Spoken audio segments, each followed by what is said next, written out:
Assalamualaikum warahmatullahi wabarakatuh. Waalaikumsalam warahmatullahi wabarakatuh. Gimana kabarnya semua teman-teman, sehat? Alhamdulillah.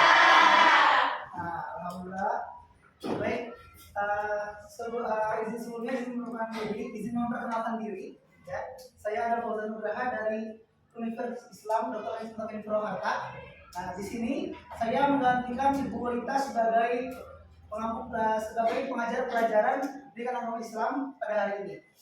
Nah, sebelum kita mulai pada pembelajaran, kita berdoa dulu teman-teman ya. Coba satu orang, ya, kakaknya boleh bikin doa. Belum baca sampai kita berdoa mulai.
Semoga yang kita bacakan dapat wasilah keberkahan dari Allah Subhanahu wa Ta'ala. Amin.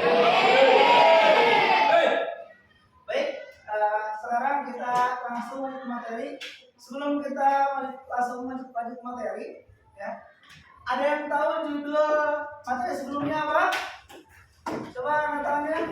Yang tahu dapat nilai. Ada yang tahu?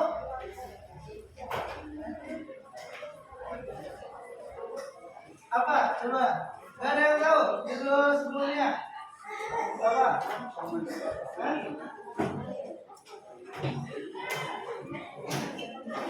Siapa yang tahu judul materi sebelumnya? Ada?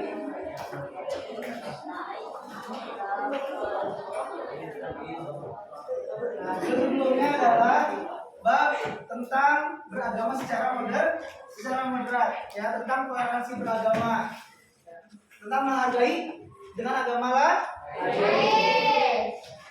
Di bab sekarang itu kita mempelajari tentang pentingnya mengimani Nabi dan Rasul, ya, di masa digital sekarang ini.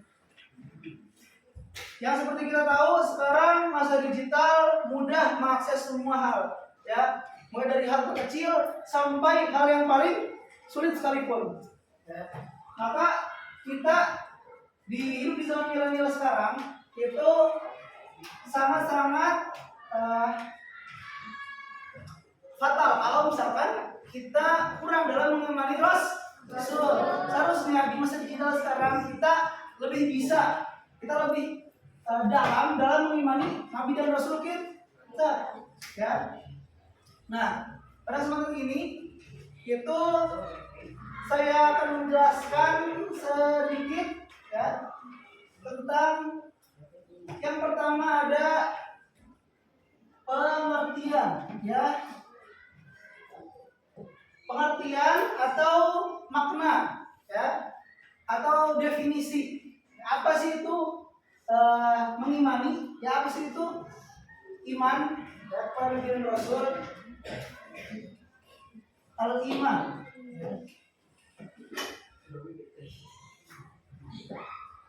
Apa itu iman? Siapa yang tahu arti iman?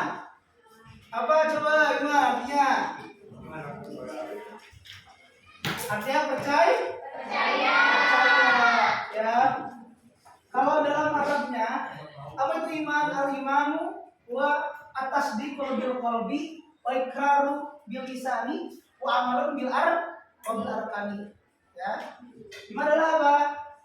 Tasdikun bil qalbi, mempercayai dengan hati. Kalau misalkan hatinya belum percaya, ya kalau misalkan Allah itu ada, Allah itu sebagai Maha Kuasa dan Nabi itu utusannya, itu belum mengimani Nabi dan Rasul. Kemudian juga ya tasdik, ya.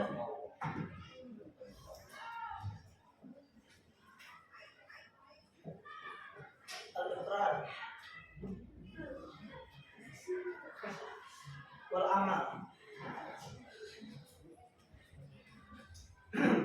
Nah, yang pertama tasdik apa? Meyakini. Kemudian al-iqrar. Ya. Apa ikrar?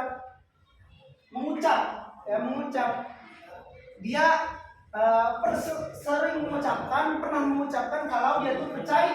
Kalau dia tidak pernah mengucap, kita tidak tahu itu dia iman apa tidak, gitu ya.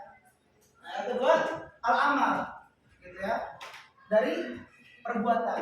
Ketika perbuatannya itu tidak mencerminkan dia percaya, gitu ya, bisa dibilang sekarang ada Islam KTP, gitu kan. Nah, maka apa? Dia belum sempurna imannya. Kemudian apa? Yang kedua itu adalah tugas, ya, tugas Nabi dan juga Rasul. Coba siapa yang tahu apa tugas-tugas Nabi dan Rasul? Angkat tangannya yang tahu dapat nilai. Ada nggak teman-teman yang tahu tugas-tugas, satu tugas Nabi dan Rasul sama Allah itu apa aja sih tugasnya? Coba yang tahu angkat tangan, nanti dapat poin.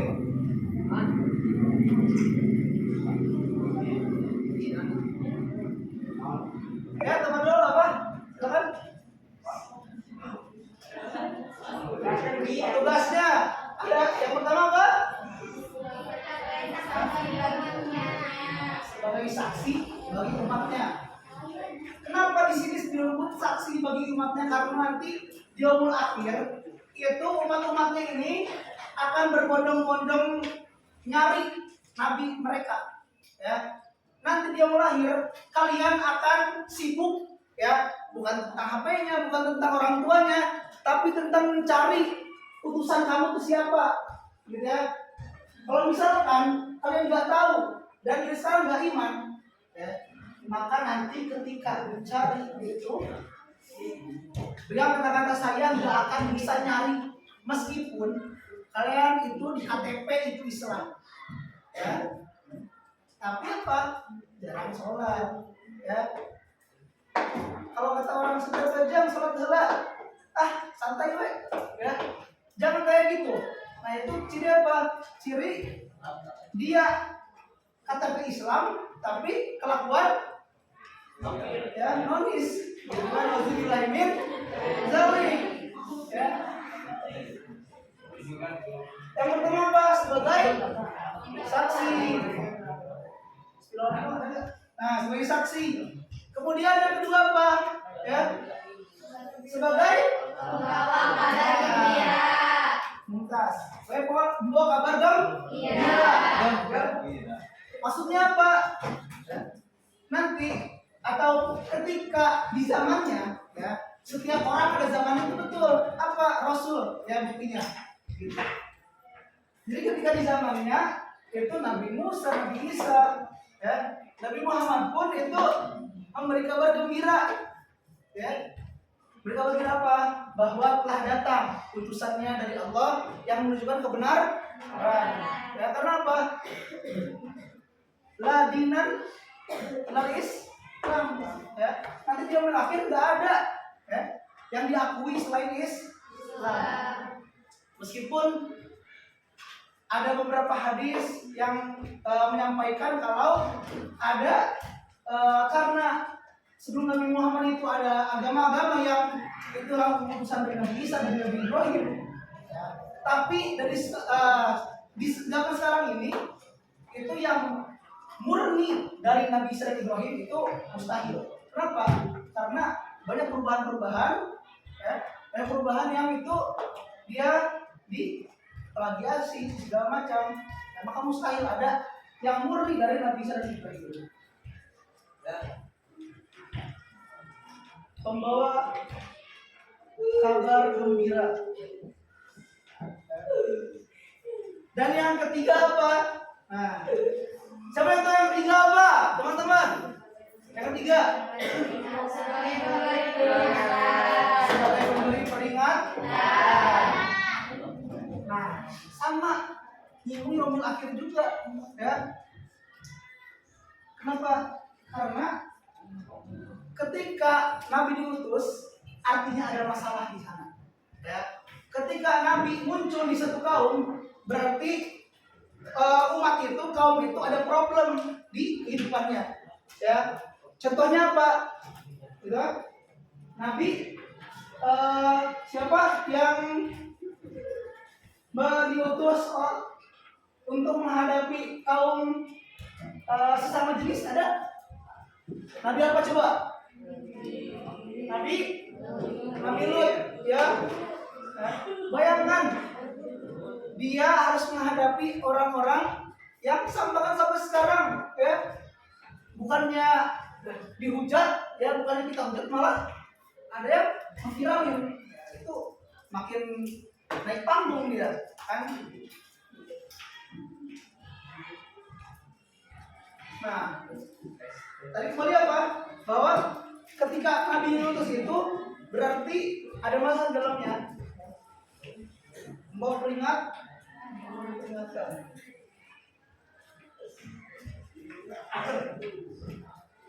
Sekarang yang keempat, apa? Tugas Nabi yang keempat sebagai dakwah. Ya.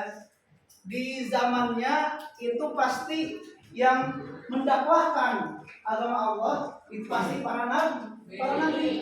Ya. Tidak mungkin wali Allah melangkahi nabi, gitu ya. Dari sejarahnya ada yang bilang wali-wali Allah, gitu. Ya. Tapi ketika di zaman Nabi itu yang paling prioritas utama adalah nabi di kaum tersebut, gitu ya.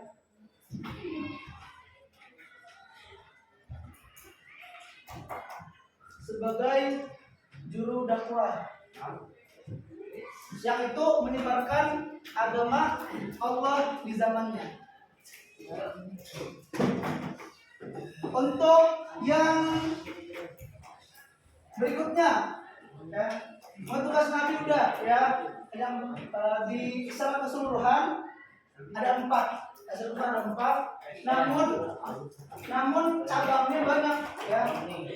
Nabi Isa apa, Nabi Muhammad apa. Bahkan sekarang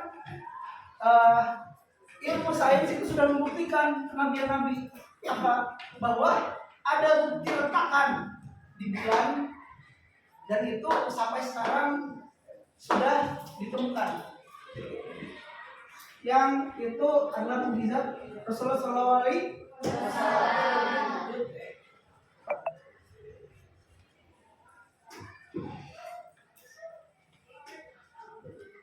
Nah, kemudian, ya, selanjutnya berapa? Mukjizat Nabi dan Rasul. Kalau mukjizat Nabi dan Rasul, bedanya apa Nabi dan Rasul? Ada yang tahu nggak bedanya? Ada yang tahu nggak bedanya mukjizat Nabi dan Rasul apa? Coba.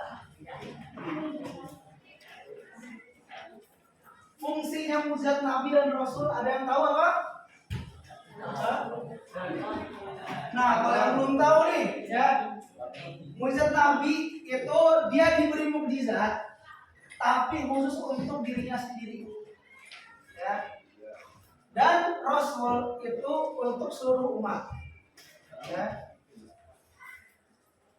Maka ketika ada Nabi yang tidak diutus Rasul, kan itu kan pasti banyak yang double, ya. Nabi dan Rasul juga sama. Ya.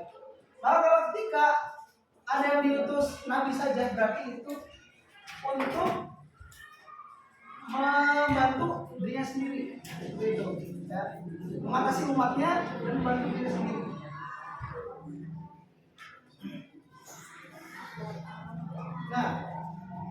Untuk selanjutnya apa? Ada sifat-sifat Nabi dan Rasul. Yang pertama apa?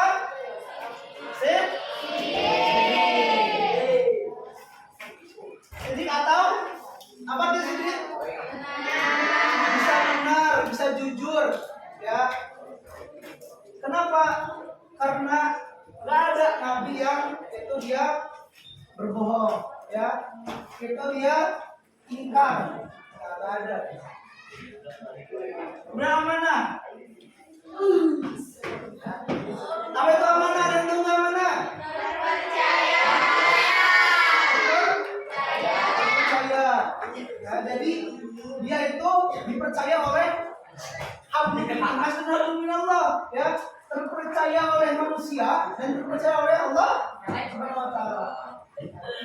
Ketika ada nabi yang itu tidak dipercaya, berarti dia tidak akan diutus jadi nabi. Kalau beliau orangnya tidak dipercaya oleh manusia, itu nggak mungkin dia menjadi nabi.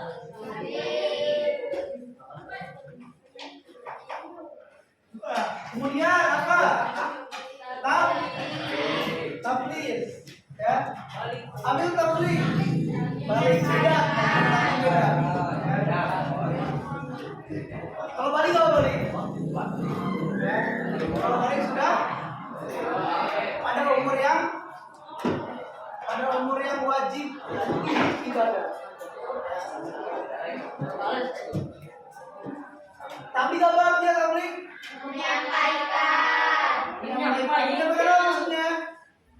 menyampaikan apa yang sudah diutus kepadanya, ya.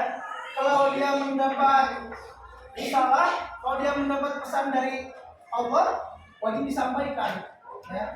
Tapi kalau dia menyampaikan solusi ke kaumnya, itu juga sama wajib disampaikan, ya.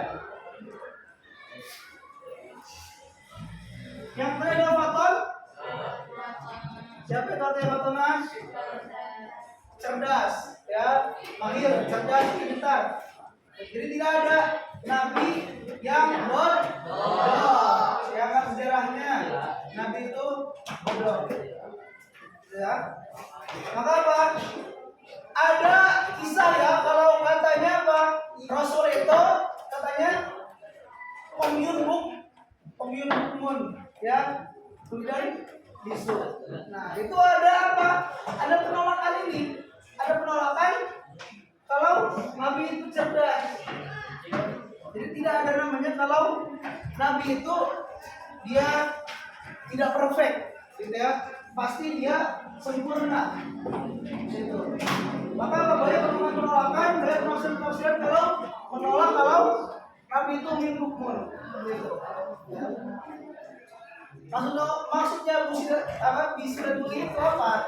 Ketika nabi mendapat risalah, ya, ketika nabi mendapat mukjizat, itu kan dibeladanya dan diminta dibacakan surat apa? Pertama, Iqra, ya, Iqra bismillahirrahmanirrahim. Nah, ketika dibacakan itu tidak mau membaca terus. Nah, ketika itu sudah ketika bacakanlah. Nah, itu mengakibatkan bahwa nabi itu sudah tua. Itu.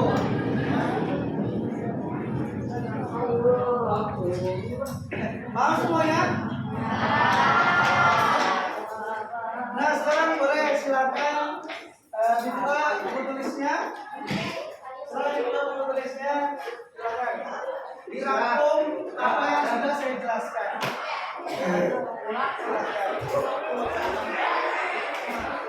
Ada yang mau tulis semua?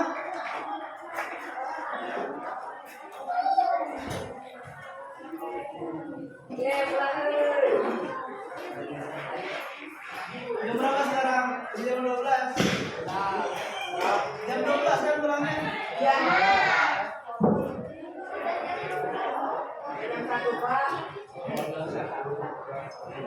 Oke, udah semuanya?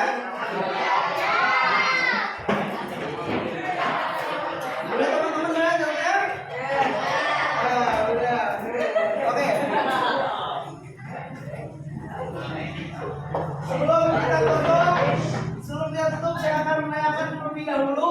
apa yang sudah kita pelajari hari ini.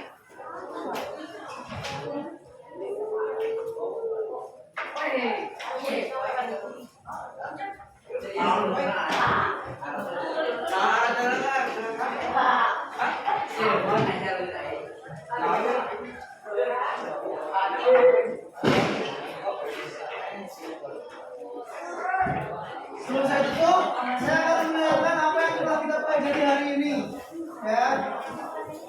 Yang bisa boleh pulang, ya.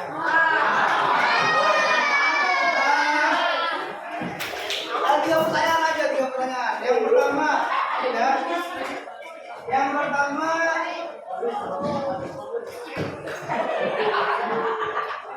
apa salah satu mukjizat Nabi Muhammad selain Al-Quran? Pembelajarannya boleh keluar.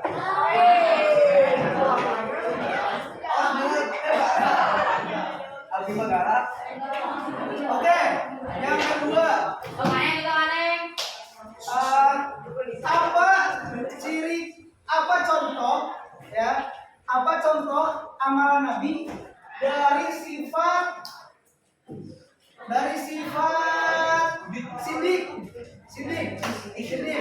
apa sifat contoh, apa contoh amalan Nabi dari sifat sidik,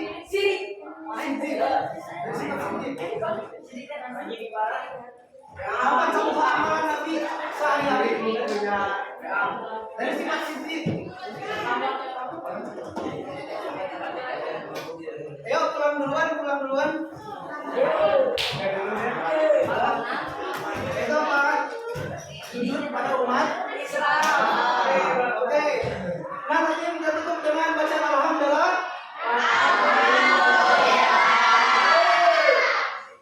Dan doa kafaratul majelis. Subhanakallahumma wa bihamdika. Coba ulangi. Subhanakallahumma wa bihamdika. Asyhadu an la ilaha illa anta.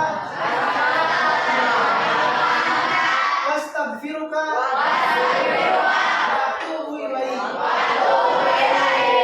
Itu namanya doa kafaratul majelis. Doa ubahnya dari majelis.